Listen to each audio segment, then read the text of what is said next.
Good morning. We are back to the book Liberation. Last month, we started chapter 7, but we haven't finished yet. I'm going to give a little bit of a review of what we studied in this chapter so far. So Andre Luiz, Gubbio, and Eloy were allowed to roam the city freely because they, like we studied before, they didn't have anything that Gregorio and his workers didn't see anything wrong with them, so they allowed them to roam free around the city. They were very impressed with the spirits they saw around, the quality of damaging spirits that they saw around, the difficult situations facing that those spirits were facing. As they said here, we just finished reading, characterized by subhuman comportment. When we finished, they got some, Eloy and Andre Luiz got some explanations from Gubbio about the ovoids, which are spirits that lose their perispirit format with the mono ideas and normally attached to their victims because of the desire for vengeance or anything or something like that. So that was this chapter. We stopped here on closely, and now we're going to go to a specific case of a woman that has some ovoids attached to her. That's from here to the end of this chapter. Okay, so Zoraida, you read for us? Yes, absolutely, of course. Okay. You start with "We descended." Yes, right. We descended a few meters and found a squalid woman stretched out on the ground. Gubbio looked at her with his lucid eyes and after some moments asked us to grasp his accurate remark. Can you see it, Andre? He asked. I noticed that the wrench was surrounded by 3 ovoids, forms that were different from each other in disposition and color. They would have been imperceptible to my eyes if I hadn't applied all my powers of attention. Yes, I replied curiously. I can see 3 living features juxtaposed on her perispirit, although they seem to express themselves through a type of matter that looks like a light, fluid, and amorphous gelatin. Gubbio explained, they are unfortunate entities that have wasted precious time on vengeful purposes due to the rebelliousness that torments their being. They have spent their perispirits under unspeakable torments of desperation, and they are automatically drawn to the woman they hate, a sister who in turn has not yet discovered the science of love, is the science of freedom, illumination, and redemption. We looked at the wrenched creature more closely. Gubbio assumed the attitude of a doctor in the presence of patient and interns. Enveloped in an aura of dark gray energies, the suffering woman sensed our presence and screamed amid affliction and derangement. Joe Quinn, where's Joe Quinn? Please tell me, for God's sake, where have you taken him? Help me, please help me. Our guide comforted her with a few words, but he could not offer her much attention beyond what a psychiatrist would offer to a patient experiencing a grave crisis. He remarked, examine the ovoids, probe them magnetically with your hands. I did so immediately. I touched the first one and noticed that it reacted positively. I used my will and linked my healing faculty to the entity's inner field, and by means of the thread of thought, I was amazed to hear cries and phrases as they were far off. Revenge, revenge, I will not rest until the end. This wrench woman shall pay me. I repeated the experiment on the other two and results were identical. Shouts of murderer, murderer poured forth from each one. Thanks, Raida. Okay. Okay, so they see this squalid woman. Remember, all those spirits that are there in this place, dominated by Gregorio and his workers, are not suffering spirits, are spirits that had insisted on doing evil, right? Suffering spirits, you may find them in the lower zones, but not in this place. This place that they are what we could call evil spirits, or spirits that insist on, while they were incarnated, on harm others and other deviations from the natural law. So this woman, of course, she's guilty of something, and we'll see later what she's guilty of. Otherwise, she wouldn't be there. And she has 3 ovoid forms attached to her. As Andre Luiz explains, 3 living figures. Remember, we are eternal souls, so even in ovoid form, we are living. Juxtaposed on her perispirit, attached to her perispirit. And how is the connection made? Through a light, fluid, and amorphous gelatin. That's very interesting, right? How the connection from the ovoid. Remember, these are all spirits in the spiritual world, and they are connected to each other, attached to each other in this through this fluid. Everything in the universe is fluid, remember. And then Gubbio explains that they are unfortunate entities that wasted precious time on vengeful purposes. Why they are attached to her and why they are ovoids? Because the only thought in their minds is hatred towards her, nothing else. They cannot think of anything else. That's how they lost their very spiritual format, became ovoids, and became attached to her.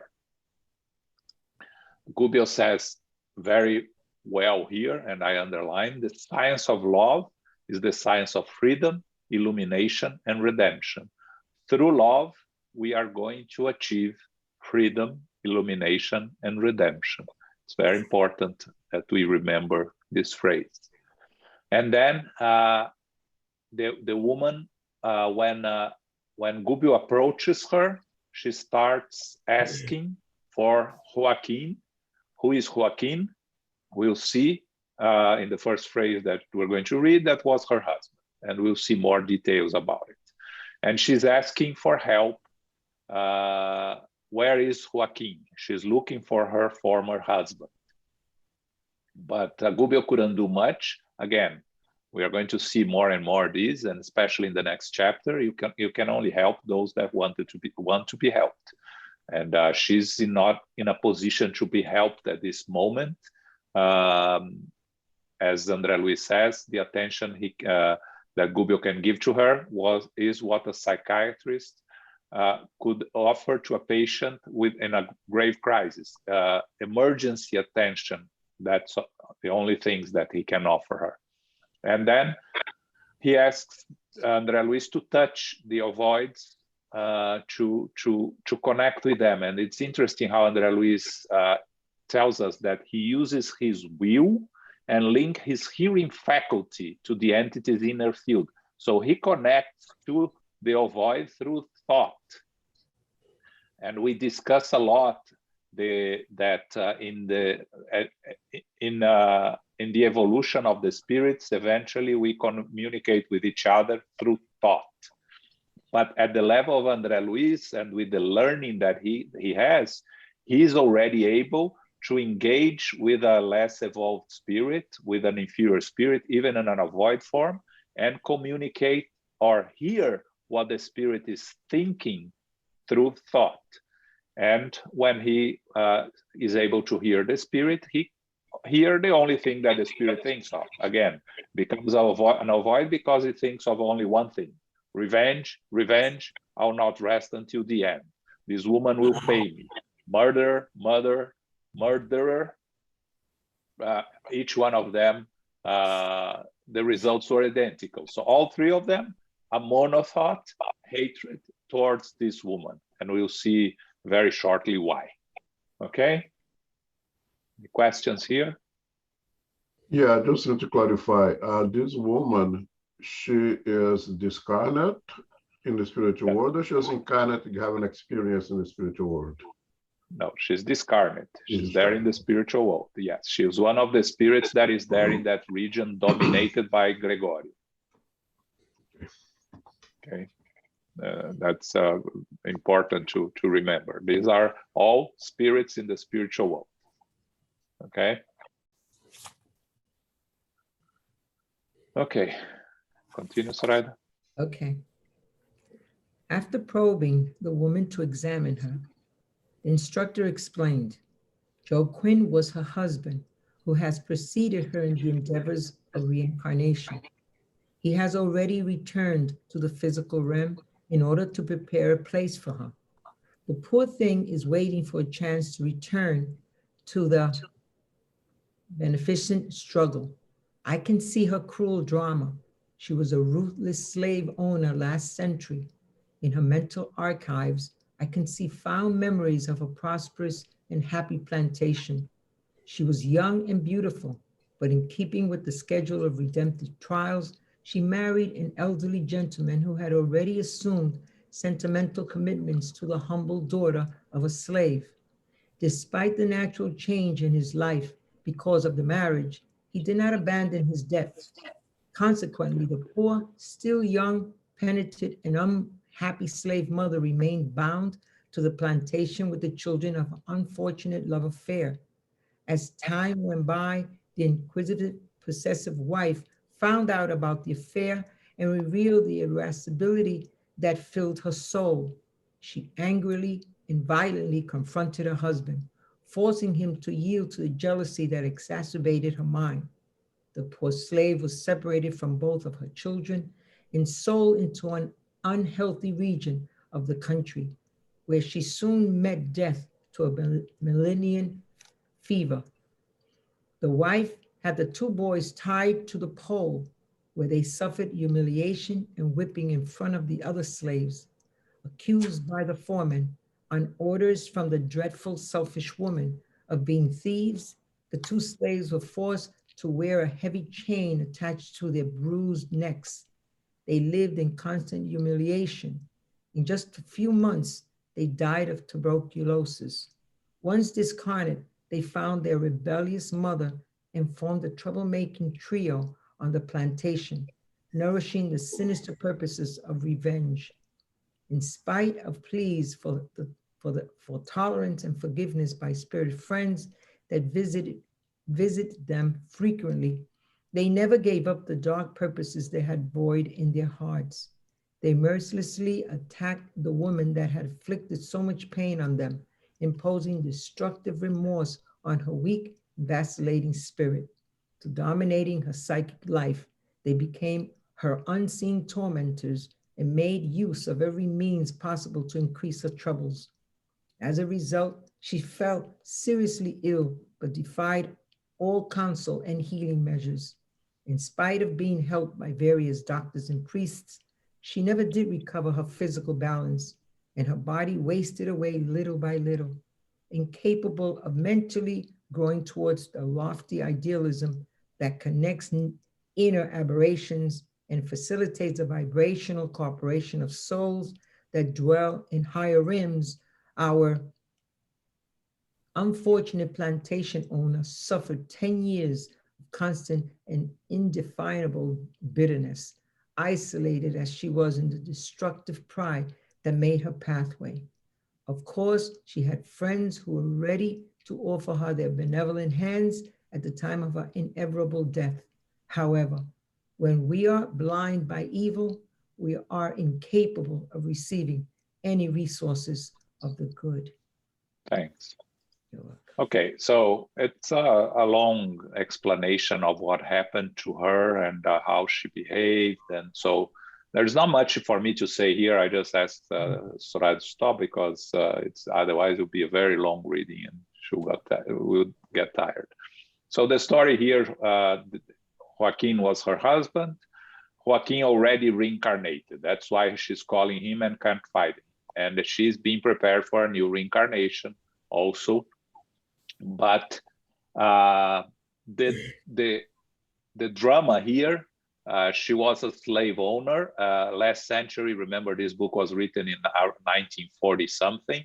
So 19th century, she was a slave owner in Brazil. And when she got married, the husband had this slave that was his lover. And the husband had two kids with the slave. And she did all the persecutions that we read here. Important here that once the three discarnated, they start persecuting the woman in the plantation. And again, there were pleas of tolerance and forgiveness. So the three spirits were advised and counseled to give up their persecution, but they refused to hear. They attached to her, attacked her until they caused the death of her physical body. And she was also seen by doctors, by priests, but nobody could find a cure because it was an obsession, a spiritual disease that caused a physical disease. So if you don't treat both, you are not going to find the result. And of course, they were treating only the physical body, not the spiritual connections. So, but she has her part here, incapable of mentally growing towards the lofty idealism that corrects inner aberrations and facilitates the vibrational cooperation of souls that dwell in higher realms. You need to open yourself to receive the assistance of more evolved spirits. Otherwise, you are not going to be able to receive the assistance that is always there.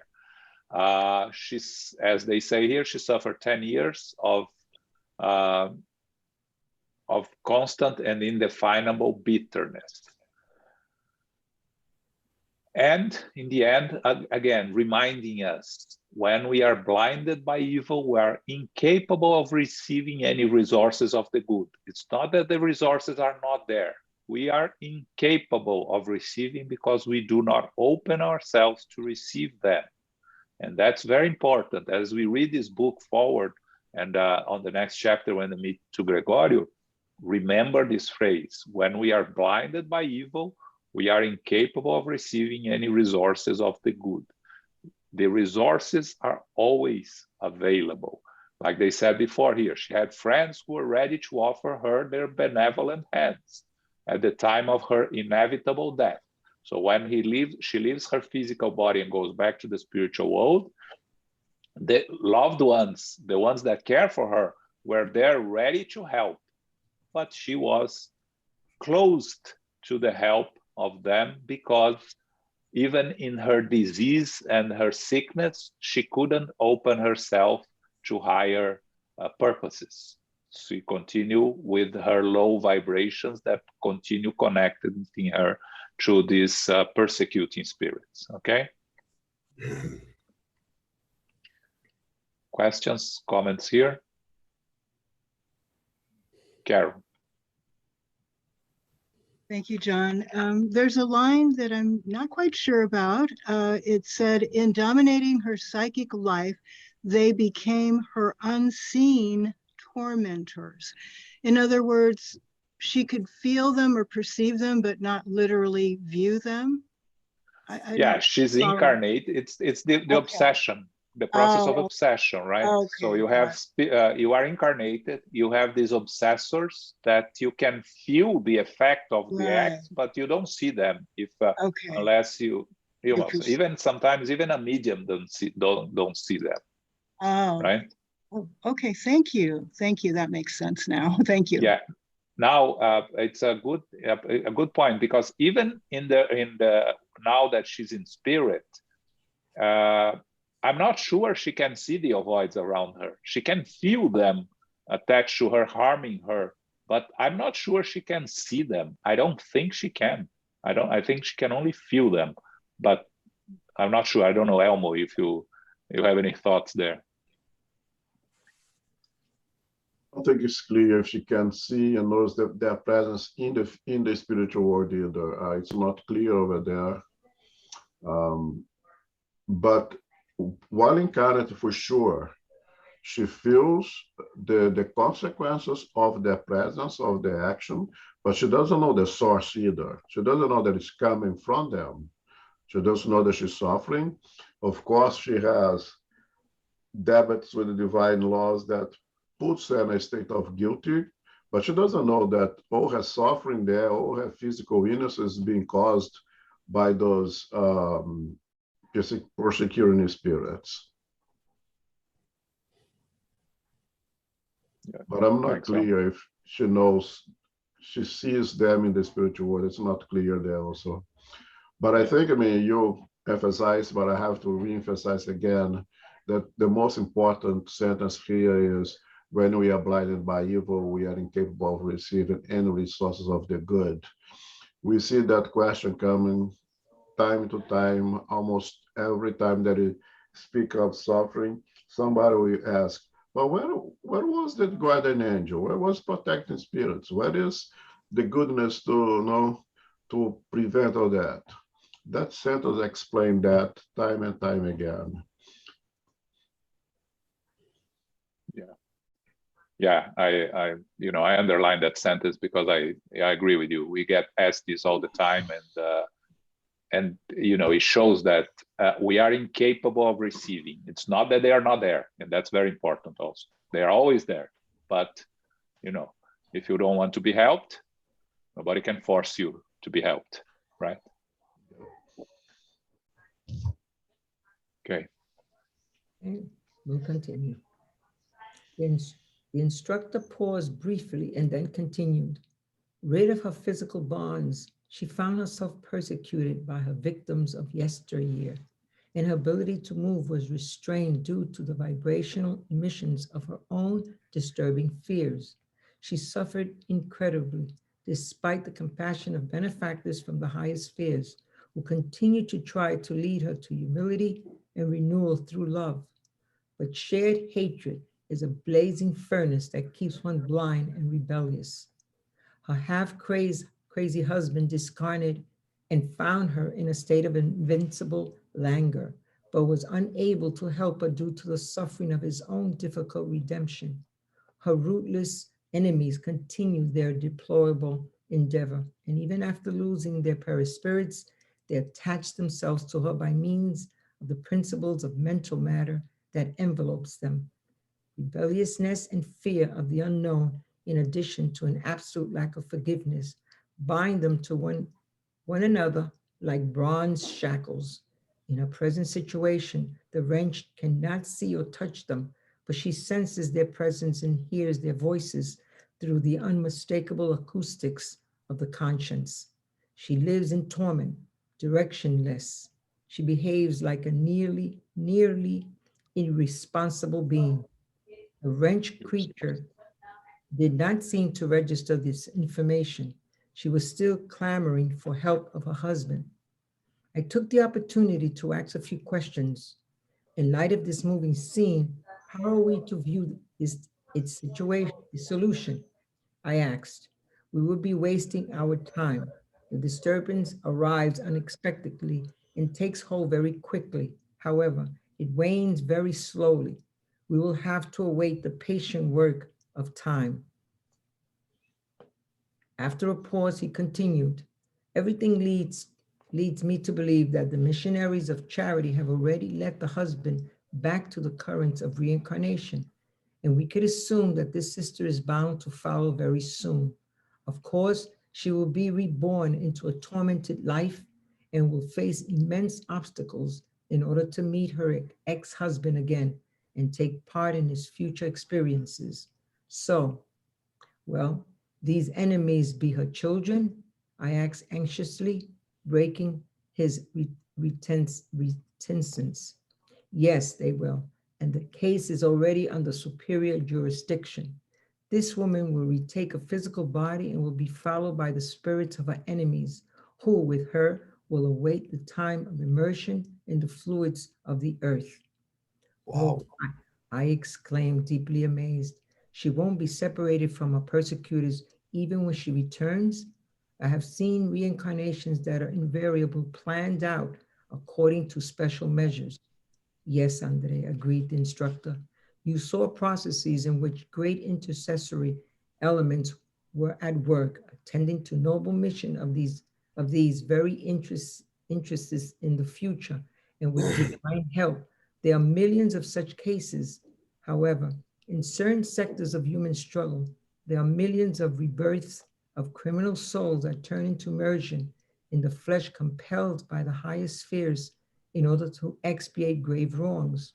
In cases like that, the individuality responsible for the disharmony becomes the center of gravitation for the imbalanced consciences due to his or her wrong, and he or she assumes command of the endeavors of the long and complex readjustment in accordance with the dictates of the law.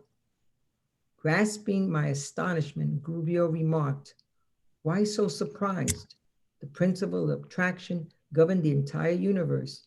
There are nuclei and satellites in planetary systems, as well as in atomic systems.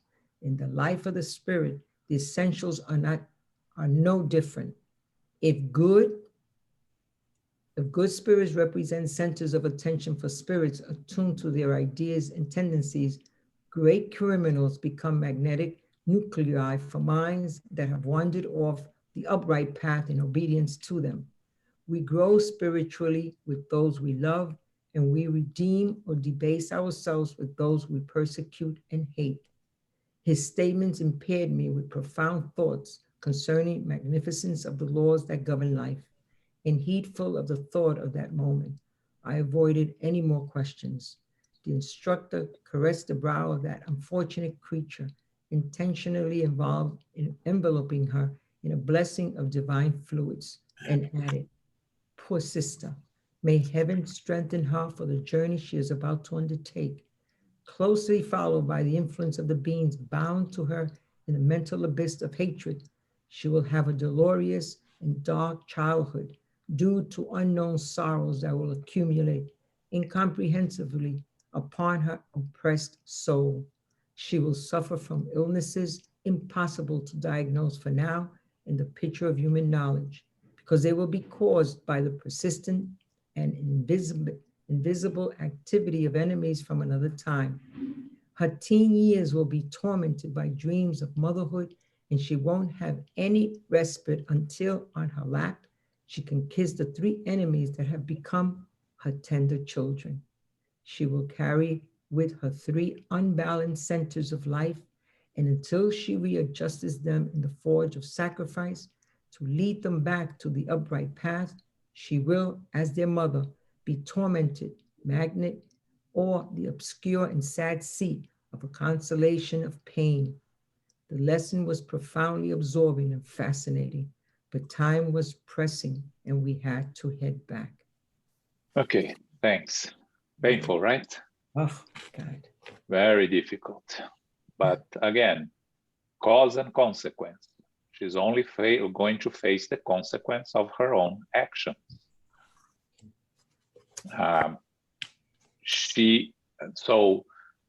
What Gubbio tells us here, that when she left her physical body, she found herself immediately persecuted by her victims.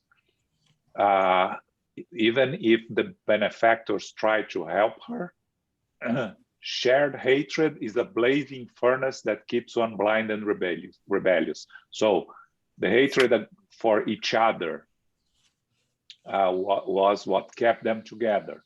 The husband, as he describes here, half crazy, tried to help her, discarnated husband, found her, but was unable to help because of his own inability to help himself. How could he help her? So the enemies continue persecuting her. They they were bind to one another. And what the question that we discuss here, they answer here, the wretch cannot see or touch them, meaning the woman and the ovoids. She cannot see or touch them, but she senses their presence and hears their voices through the unmistakable acoustics of the conscience. She lives in torment. And she behaves like an irresponsive being, meaning she can't be helped because she's not open to be helped. And Andre Luiz, of course, you remember that Andre Luiz always wants to find a quick fix for everything, right?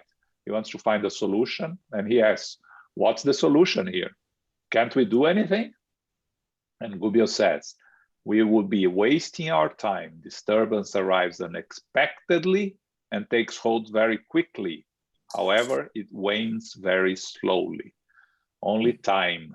We will have to wait, the patient work of time. And then it starts explaining what's going to happen to them, because these persecutions won't last forever. You have to fix the problem, and the problem will be solved by a new reincarnation. The husband had already reincarnated, and she's going to be reborn, of course, with a very difficult and tormented life with immense obstacles, and she's going to receive the three enemies as children. Again, we can ask there, where is free will? This is cause and consequence. She needs to receive them as children to readjust and to correct the mistakes of the past. Is this going to happen for sure? Nothing is written in stone. Things may happen that may change the path. But this is the program, the blueprint of her reincarnation, is to get married to the husband and have these three spirits as children, okay? This is the path that is going to be the best solution for all five of them. Again, this is all guided by the spiritual benefactors, and we asked about to discuss reincarnation. She's completely unaware of the whole process because she's not even able to reason herself of what's going on. So she's going to be taken into a new reincarnation without being aware of all the process of anything. And Andre Luiz, of course, is amazed that he's not going to be separated from the persecutors. They are attached to her like ovoids. If she doesn't change her mental vibration, they will continue attached to her.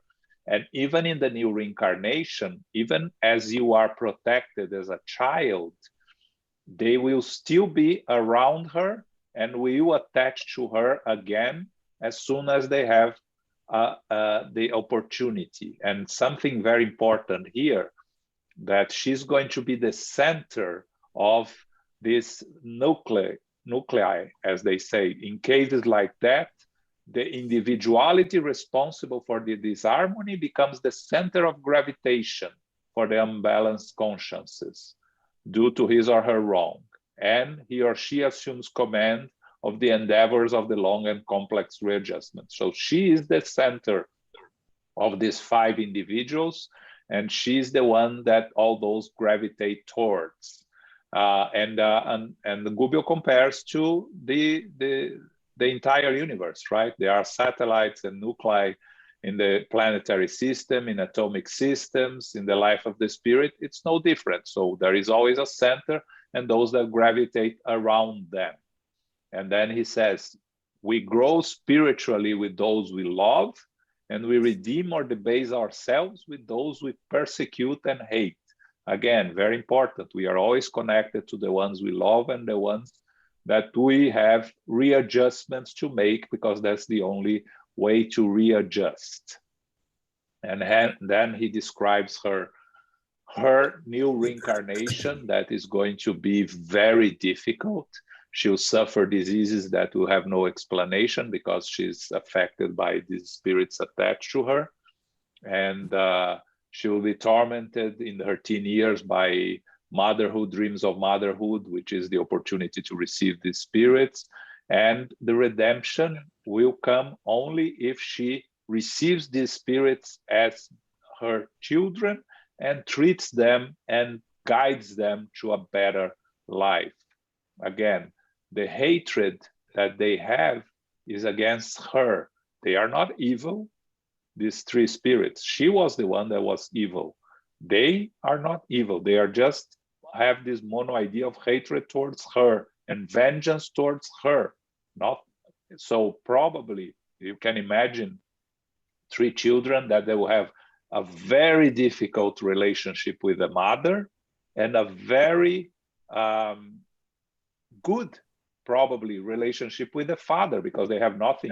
One was the woman that the father loved and had kids. The two kids were the kids of the father. So they may have some hatred towards him because he didn't do anything to protect them, but they don't really have anything specific. They may even have some love for him. So in the family, you can imagine that he'll be the one that will try to make peace between the mother and these three very difficult spirits. And again, the love of a mother for the children normally prevails over the sentiments of hatred. So they will hate her, but she will love them. And maybe she, depending on how she behaves, she'll be able to convince them to eventually forgive her unconsciously and even love her in the end. Okay? Okay, comments, questions here. We move to a new chapter after this. So this is the end of this case. João. Yes, Luis. Very difficult, very tough passage. I'm curious about one little detail. If I understood well, Gubbio mentioned that the ovoids lost their perispirit. I didn't think they lost, the ovoids would lose perispirit, they would just shrink. Could you clarify your views on this? Very good. Yeah. Yeah, when I read that lost, I said, "Oof, this is going to generate a question." We don't ever lose our perispirit, right? It loses the form, like you said. So I think it's an expression that Gubbio used to signify that they no longer have this perispirit in the format that they used to have. It became an ovoid format. But we don't know of the spirits losing a perispirit. And even when we become perfected spirits, we discussed this, our perispirit becomes so ethereal that it is as if we don't have it, but without a perispirit, we cannot incarnate or reincarnate. So the perispirit is malleable and changes, but we don't lose it. Elmo, any additions here? Not much to add. It's exactly that. It loses its morphology. It loses it. The spirit loses the ability to use its perispirit on its full capability, because it becomes a mono idea basically, but it's not lost. It's just amorphic, so to say. Yeah. Okay. And anyone else? And I think more important is a matter of more than shape and form is function, right? It's not really functional with the capability of a perispirit. In that sense, it's temporarily kind of lost since you cannot use it. It's like have your arm, but it's tied up and you cannot use it. You have the arm, but it's not functional. It's tied up with something. Yeah, I like that. Yeah, inability to use it. Yeah, I think the function is more important than the form. Yeah. Okay, and that's the last of the ovoids that we're going to hear about. So, and the case is over also. Now we're going back to Gregorio. So if you don't have any more questions on this subject, we move forward. Okay. Now they're back to Gregorio. Okay. And now it becomes even more interesting. This was already interesting, but it becomes even more interesting. They're meeting with Gregorio. That's this chapter. And this book is like having a fight with Mike Tyson. You just get up to get knocked out again. Just get up and get knocked out again. And yeah, it's exactly that. Yeah. Okay. But it's a lot of learning on the ins and outs of the lower zones. This place. Yeah, I don't want to delay on the book itself, but you always keep mentioning here the ability of whatever of the spirits to synthesize things and put so much information in few words. I mean, just what you read over there, it's enough discussion for 4 or 5 hours easily. Yeah. They can put everything together in so many few words. That is amazing.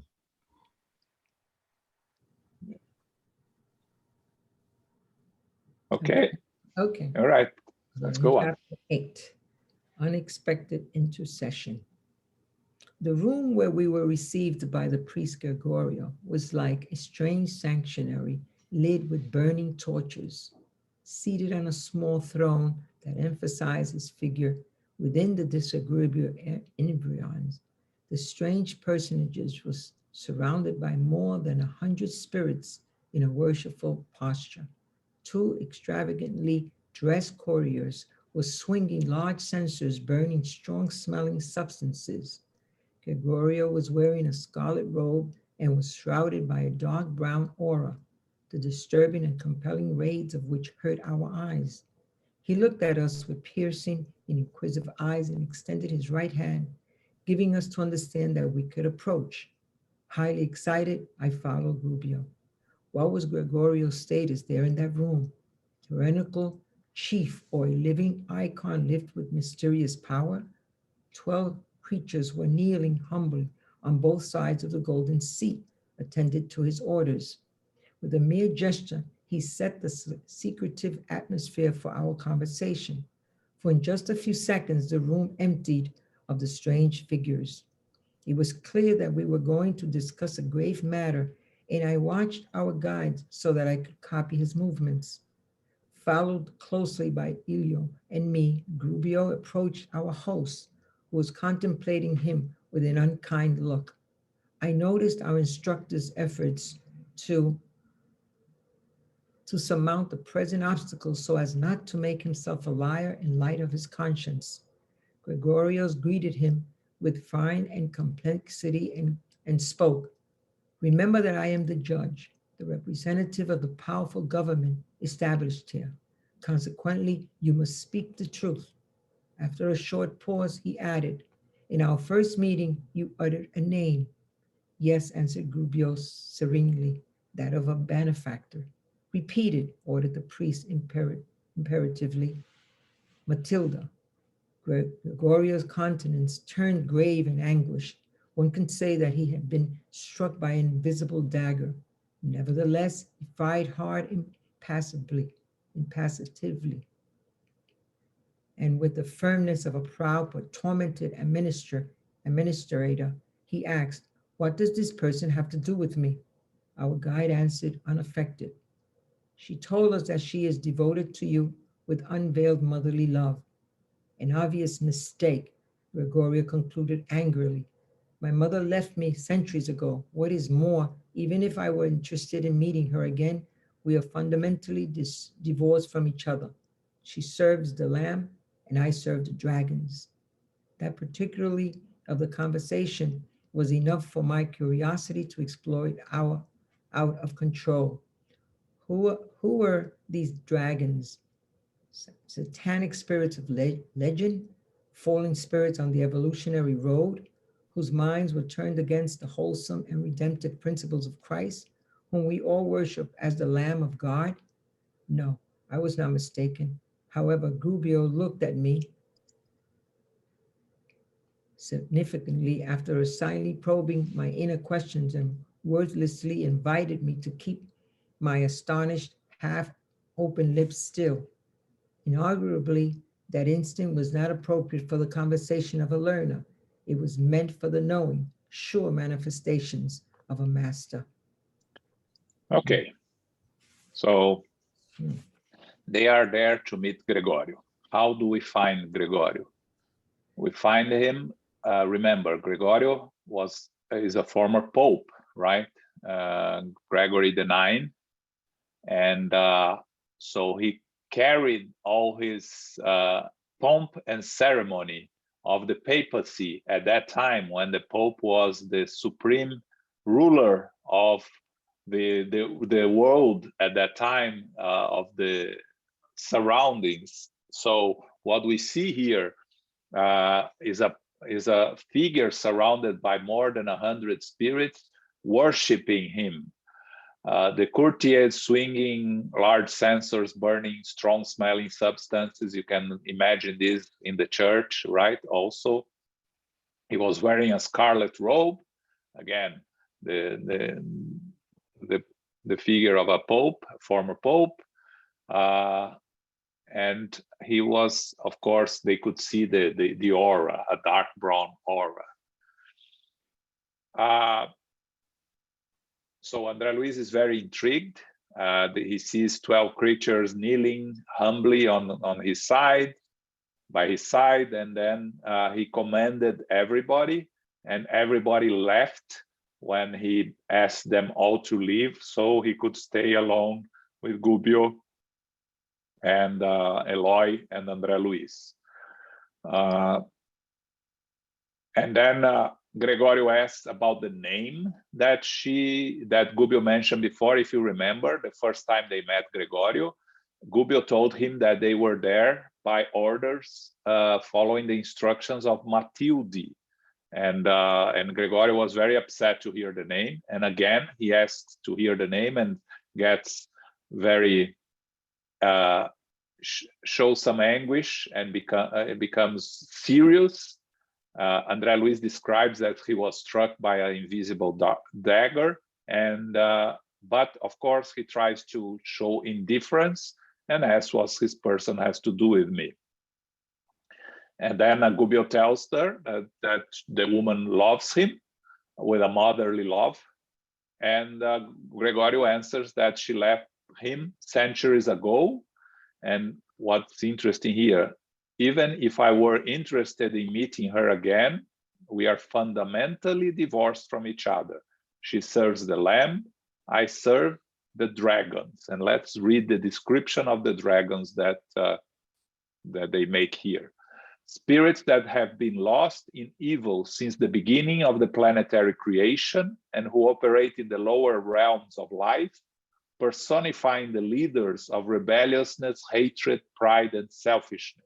However, they are not demons for all eternity, because individually they are being transformed for the good over the course of centuries, just as human beings are. This is a note from Andre Luiz, you see, from Spirit authors, not a note from the translator or anything. It's Andre Luiz that wrote this note here, describing what are these dragons, spirits that are lost in evil, but nobody is lost forever. They will be transformed, like Gregorio will be transformed, as spoiler alert, we'll read by the end of the book, right? And what happens is that Andre Luiz, of course, the inquisitive mind, the curious mind, he wants to ask 1,000 questions to Gubbio, and his mind is rushing, and Gubbio has to look at him with stern eyes to ask him to keep quiet, right? This is not the time for questions. And Andre Luiz concludes by saying, yeah, the instant was not appropriate for a conversation of a learner. It was meant for the knowing, sure manifestations of a master. Meaning, Gubbio is the only one that can speak there. Andre Luiz and Eloy have to keep quiet, not to disturb the conversation and not cause harm to the dialogue that Gubbio is having with Gregorio there. Okay? Questions, comments here?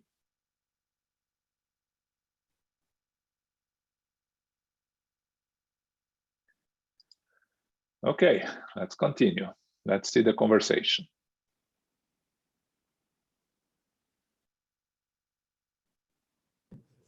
Honorable priest, our guide began to my great surprise.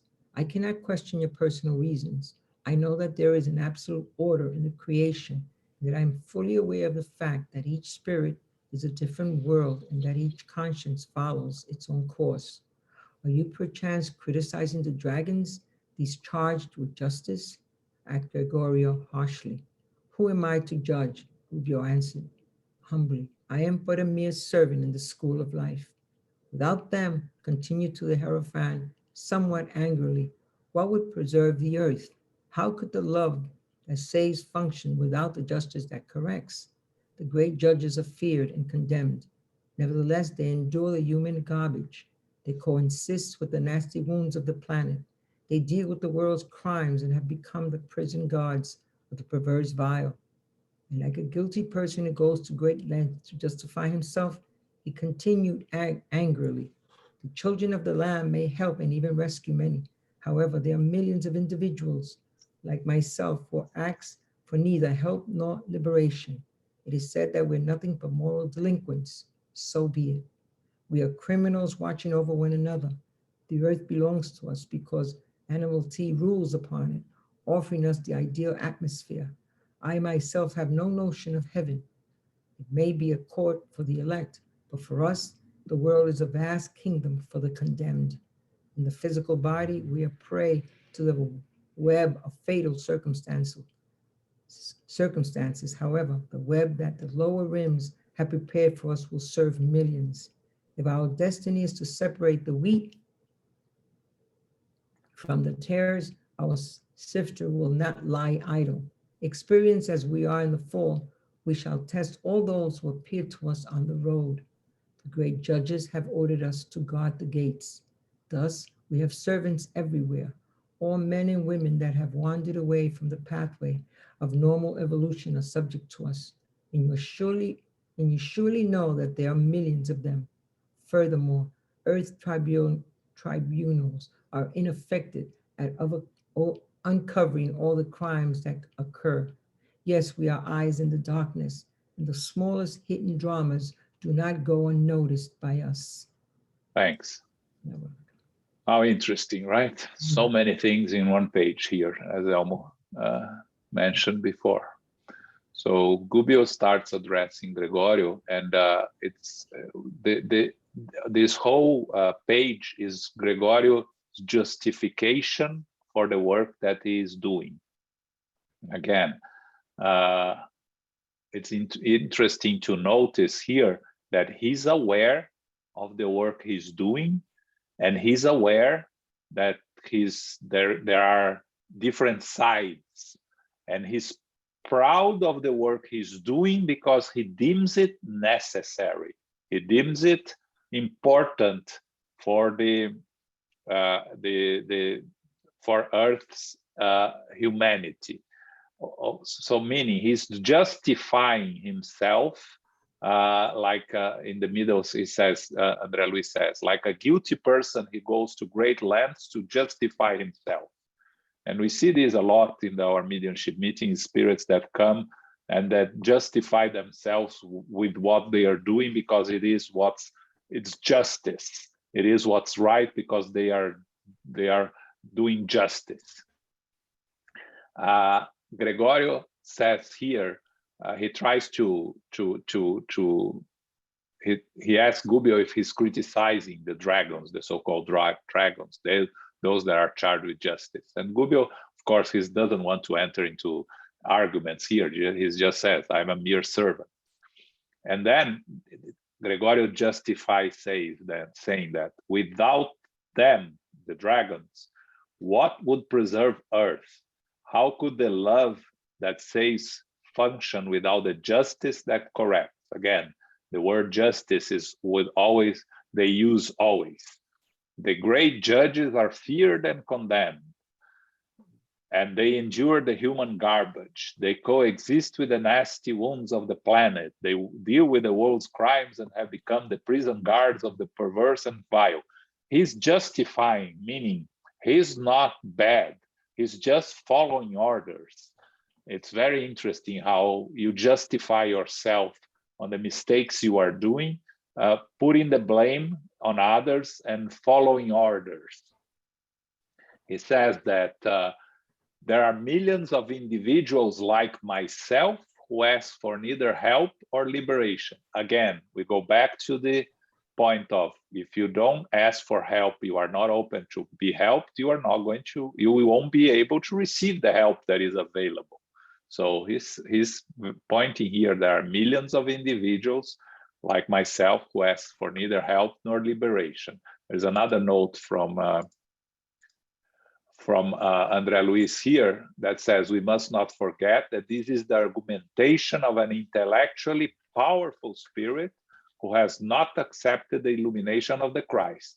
Thus, is identical to many of the world's individuals obsessed by the follies of the intelligence, meaning intellectual evolvement without moral evolvement causes spirits to become like Gregorio is, a lot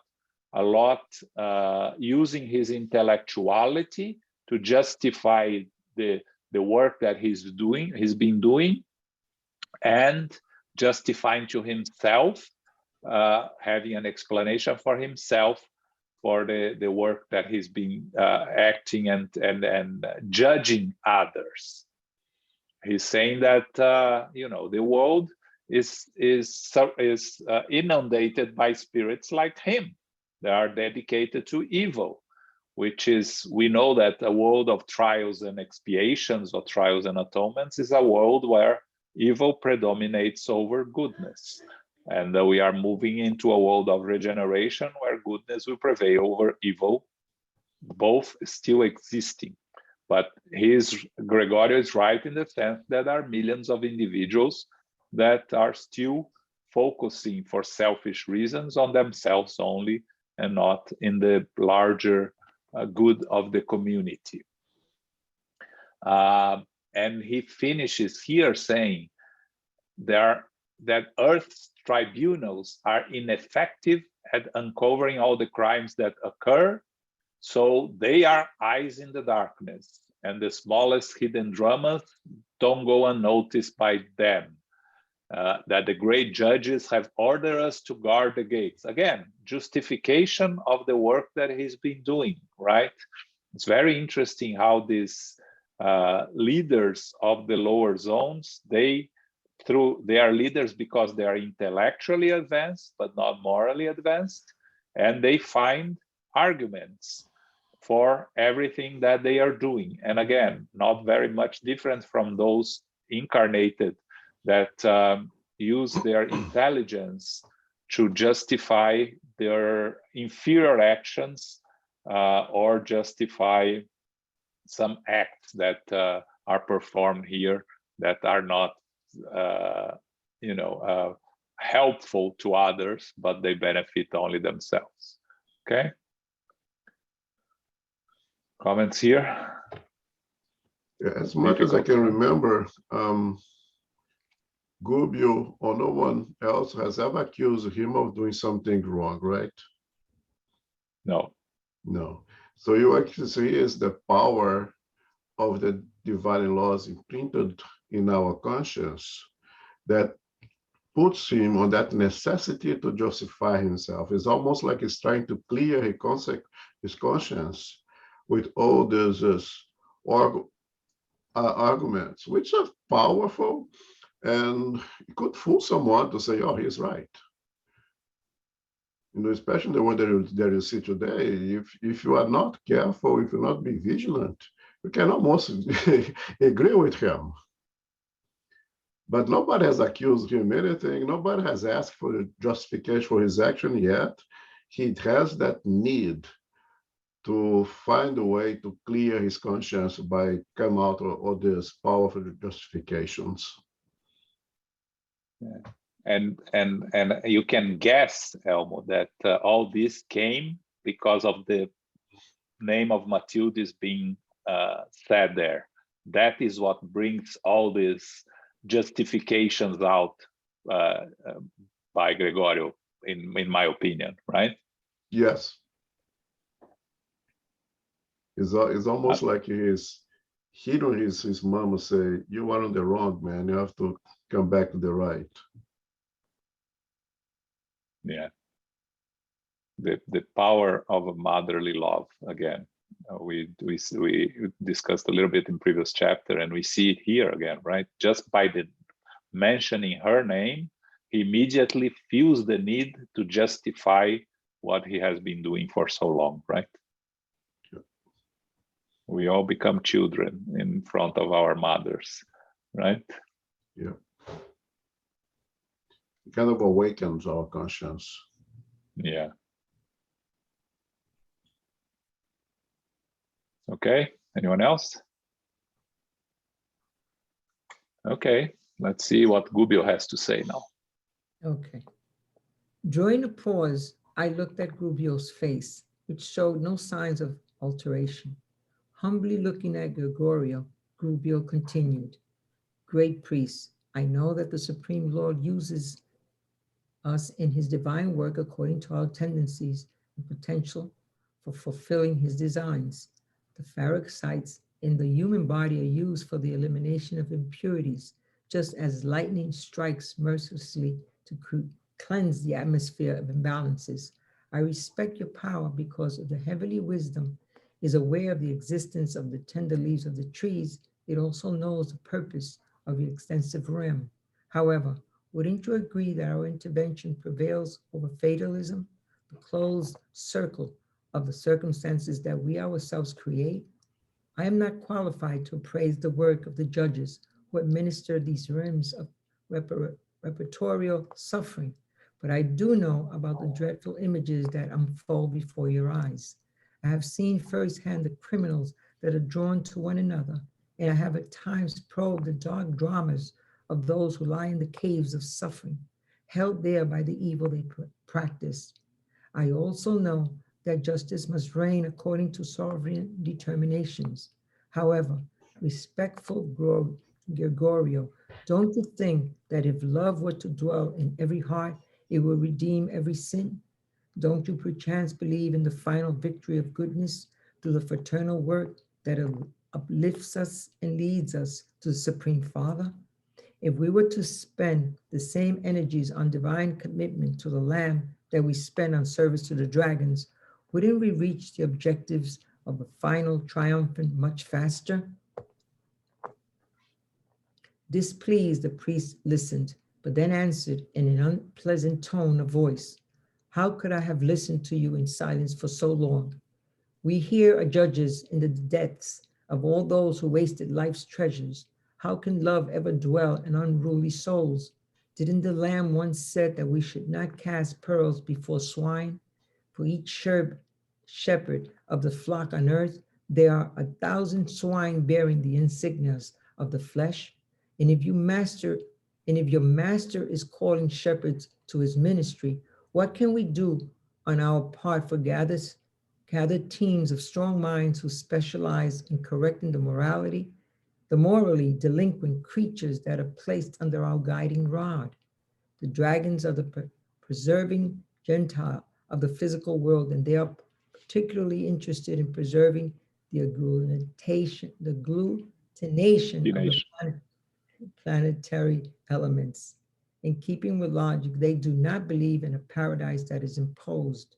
If love were to conquer the earth overnight, disintegrating its dark abysses so that the sublime light may easily and instantly shine forever, how could such a climate encompass the consciences of wolves, lions, panthers, and tigers by the extreme resemblance to such wild beasts, souls that inhabit thousands and thousands of human forms? What would heaven be if we did not watch over hell? Thunderous, sarcastic laughter followed his words. Gubbio, however, was not ruffled. With simplicity, he considered, even so, I must say that if we all made a real effort to help the miserable, misery would be wiped out. If we would educate the ignorant, there would be no darkness. If we would assist the morally delinquent and encourage them to take up the regenerative struggle, crime will be swept from the face of the earth. The priest rang a bell, which to me seemed only to heighten his anger. He shouted rancously, "Shut up, you insolent fool. You know that I can punish you." "Yes," agreed our imperturbable guide. "I think I know the extent of your power.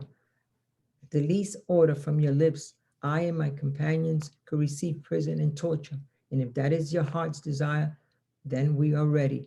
We knew beforehand that the odds were stacked against us in this venture. However, love inspires us, and we trust in the same sovereign power that allows you to mirror out justice. Okay.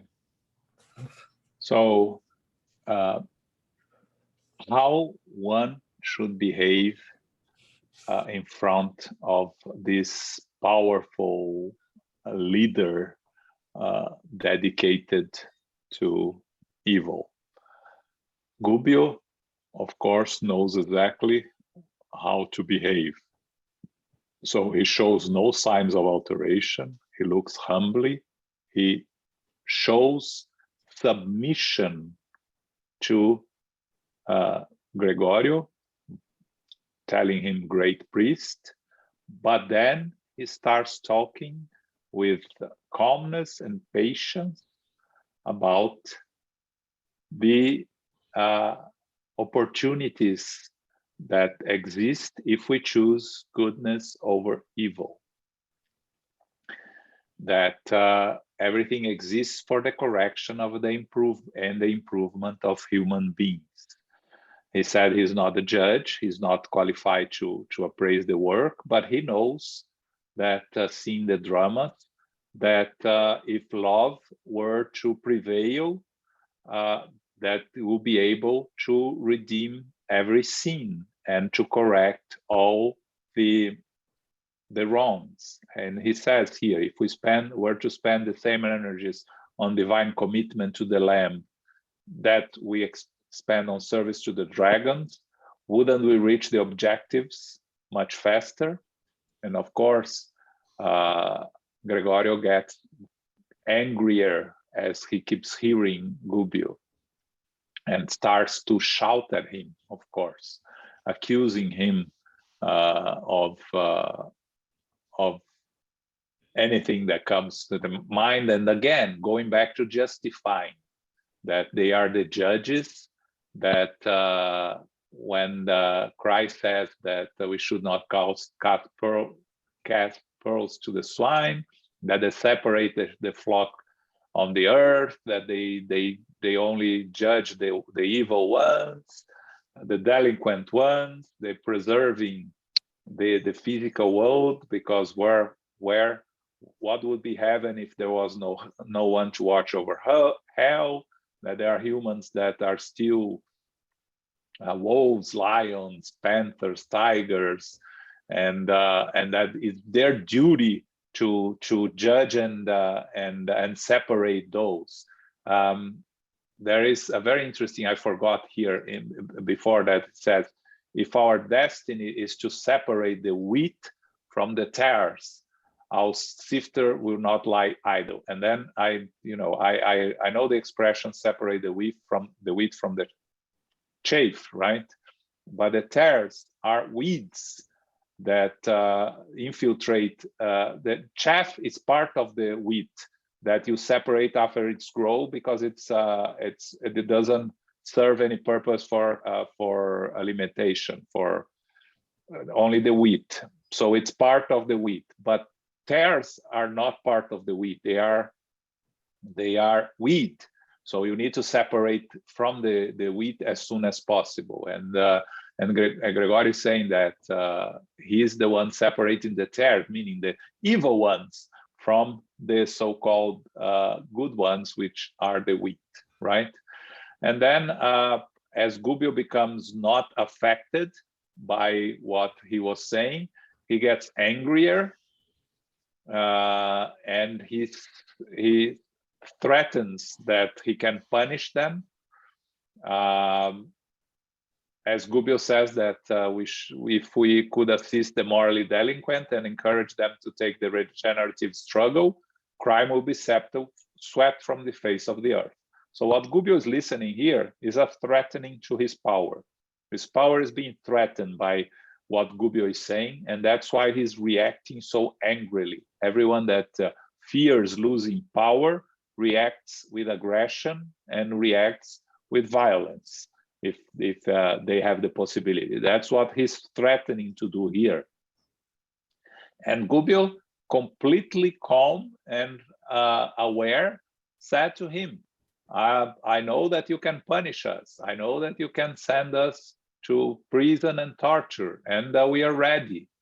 But they are there because they are inspired by love and they trust the sovereign power. Again, why Gregorio is not going to do what he's telling Gubbio that he's going to do? Because Matilde is present. Even if she's not here in our conversation, she's present in Gubbio's protection and in Gregorio's mind, preventing him to act on how he wants to act towards Gubbio, Andre Luiz, and Eloy. Okay. Comments here? I have a question. Paco. Yes. This sentence here, dragons are the preserving genii of the physical world, and they are interested in preserving the agglutination of the plant elements. Can you explain that? What he's again justifying that the ones that do justice according to their own understanding of justice, punishing the evil, are preserving the physical world, meaning Earth, to continue its normal path, because they think if they are not punishing the evil that is happening on Earth, that Earth will become an out of control a nightmare to all those living here. So he justifies himself, saying that they imprison the evil ones and prevent the evil ones from causing more harm to Earth.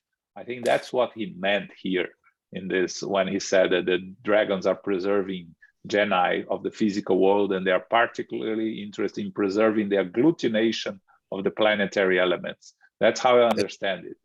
They are justifying themselves in keeping the order on Earth. Yeah, the coherence, I guess. Yeah. Yeah. I don't know, Elmo, if you have a different view here. No, that's my interpretation also. And it's, to me, my interpretation here, I think Gubbio is stating that there is two words. There is the word of evil, the word of good. And on Earth, we have both elements, and his job is to agglutinate the evil side in one side, so we're not going to disturb the side of heaven. And he doesn't believe that heaven is a place, Earth is a place for heaven. So there, he is able to impose his so-called justice to maintain the evil away from the good. Yeah, Gregorio, right? You said Gubbio in the beginning, but Gregorio. I'm sorry, Gregorio, yes, I'm sorry. Yeah, yes, exactly. Yeah, I agree. But the problem with his argument there is that according to him, nothing changes, right?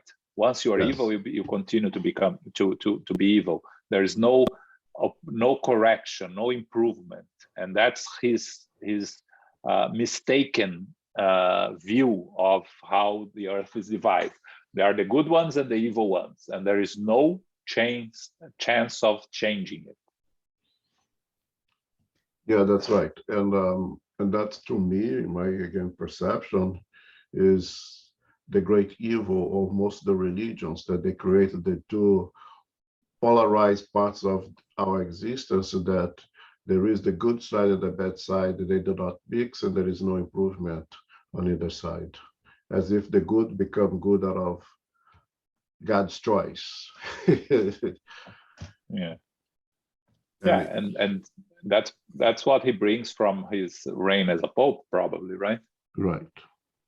Which was his view as a pope, right? That you had the good ones and the bad ones. The bad ones go to hell, and he's in charge of hell, right?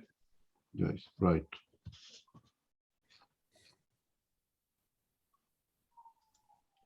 Okay. All right. Let's read another one. I think we can do it, then we stop. Okay. Faced with such courage, Gregorio stared at Gubbio in amazement, and obviously taking advantage of the moment's psychological transformation, Gubbio stated with serene firmness, Matilda, our benefactor, told us that you have not forsaken your worthiness, that your lofty qualities of character have remained inviolable, in spite of the different directions you have taken. This is why I can discern your personal worth and can address you as respectable in my appeals. The priest's anger seemed to abate. I don't believe you, he said, annoyed, but be frank about what you want. I don't have time for pointless conversation. Venerable Gregorio, I shall be brief, stated our instructor meekly. Listen to me with tolerance and kindness. You know that your spiritual mother has never forgotten Margarita, who is currently threatened needlessly with insanity and death. Upon hearing this, the Hierophant changed visibly and displayed undisguised trouble on his face. The strange aura around his head revealed darker tonalities. A marked hardness could be seen in his cat-like eyes, and his lips contracted in a rectus of infinite bitterness. I got the impression that he would incinerate us if he could, but he remained immovable in spite of his aggressive expression. You are quite aware that Matilda had in your former wife a much loved pupil, that tormented daughter's prayers have reached Matilda's selfless and enlightened soul. Gregorio, Margarita has undertaken to live in the body, hungry for redemption, renewing aspiration bathed her childhood, and now that she is married in the fullness of her youth, she has strengthening her hopes, desires of remaining on the beneficent battlefield to redeem her wrongful past. Obviously, you have strong reasons to force her to return to this plane because you have set her on the road to death. I neither reprove nor accuse you, for I am nothing. Even if the Lord were to confer on me such a lofty representative mission, I still would not be able to judge you, except having experienced your tragedy and your pain. I know, however, that due to love and hatred from the past, she is strongly connected to the rays from your mind. And we all know that sooner or later, creditors and debtors must meet one another face to face. However, her current existence entails a large-scale work of salvation. She married an old partner of the evolutionary battle who is no stranger to your heart, and she will reign maternally in a home in which devoted benefactors will organize a lovely ministry of illuminative endeavor. Spirit friends of the truth and goodness have been prepared to receive her motherly tenderness, like flowers blessed by heavenly dewdrops on their way to precious fruitification. Consequently, I have come to ask you to mitigate your cruel vendetta. Our souls, no matter how impassive, change over time. Time destroys everything, yet it rids us of our entire storehouse of inferiority so that the work of spiritual growth may continue. The matter that serves for our manifestations changes as the days go by. And even if they were invincible, the powerful judges whom you obey could never supersede the sovereign authority of all merciful, who allows them to act in the name of the Correggium as they carry out their task for the common good. Heavy minutes of expectation and silence weighed upon us. Even so, rather than being discouraged, the instructor began once again in a pleading voice. Even if you still cannot hearken to the resources interposed by the law of the divine Lamb who urges reciprocal and sanctifying love, do not turn a deaf ear to the appeals of a mother's heart. Help us free Margarita by saving her from destructive persecution. We are not asking for your personal concourse. Your indifference will be enough so that we may work with all the freedom we need. Okay, so this is already the beginning of what's going to happen in the book now. I asked you to read so we can understand the reason of the conversation with Gregorio. You probably forgot about Margarida already, but Margarida is the one that Matilde asked Gubbio to help in the beginning of the book, right? So Gubbio went to Gregorio to try to help and assist Margarida. If I'm not mistaken, and I'm not sure, 100% sure, Margarida was a former daughter of Gubbio, but I'm not absolutely sure. But he says here that Margarida is the former wife of Gregorio, and she is a pupil of Matilde. So the reason they go up to Gregorio is to ask him to allow them to help Margarida, because she's in the process of a very serious obsession. And we'll see later when we come back here next month to study the case of Margarida, that she's almost at the point of being sent to a psychiatric hospital because of the mental unbalance that she's going through. So Gubbio is asking that for Gregorio to allow them to help Margarida. And he describes more or less what is supposed to happen to her, that she's married and she's hoping for a better life. She's going to receive some spirits as children, but she's being attacked by a group of spirits under the direction of Gregorio. Gregorio is organizing the persecution because he wants to bring Margarida close to him to continue his vendetta for the reasons we don't know here yet. They haven't said anything what happened between Gregorio and Margarida. And he's asking, he's saying here that we have to readjust. We have to, creditors and debtors must meet one another face to face sooner or later. That she's connected due to love and hatred from the past. So Gregorio has for her both love and hatred, which are very close to one another, and she's connected to him. And he's trying to bring her, to cause the death of her physical body, to bring her close to him. She wants to control her close to him in the spiritual world. And Gubbio is asking him to help free Margarida by saving her from the persecution. And very interesting, he's not asking him to any kind of help. He's asking, your indifference will be enough so that we may work with all the freedom we need. Many times I mentioned that from hatred to love, you cannot jump from one to another. You first have to go from hatred to indifference, because with indifference, you stop thinking about the one that you were hating so much. And here he's asking for the indifference of Gregorio to allow them to rescue Margarida on the path that she's going through, the persecution that she's going through. There's still pages in this chapter, and we come back next month because it's important that we start again with this case, very specifically with this case. That's how it starts.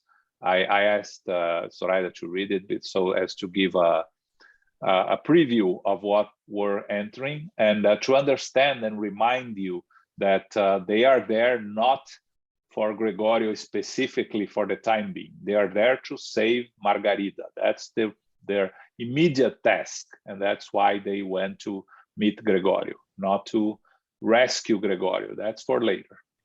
So at the moment, we are working on Margarida, rescue Margarida, okay? We're going to stop here, and next month we come back to this, and we are going to read this again, because that's the beginning of the rescue work for Margarida, okay? Any comments here?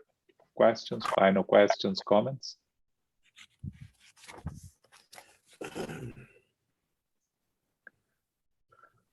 Okay, so next month we come back to this. Next Sunday, the second Sunday of the month, we are going to study the Gospel according to Spiritism. Just a reminder, the SGNY is closed because of the Omicron variant. We are not open on our Monday meetings. We'll continue to be closed for the time being. We'll reopen when the situation improves, okay? So any of you, Tommy, I know that you normally go on Mondays. We will continue to be closed for the time being, okay? Until we have an improvement in the Omicron situation, okay? If you need to speak with one of us, please let us know. What else? This Saturday, again, the lectures by the United States Spiritist Federation restart, and we're going to have this a lecture by Joaquin, not the one that we just read, but another one, Joaquin Eleuterio, the Spiritist's Mission.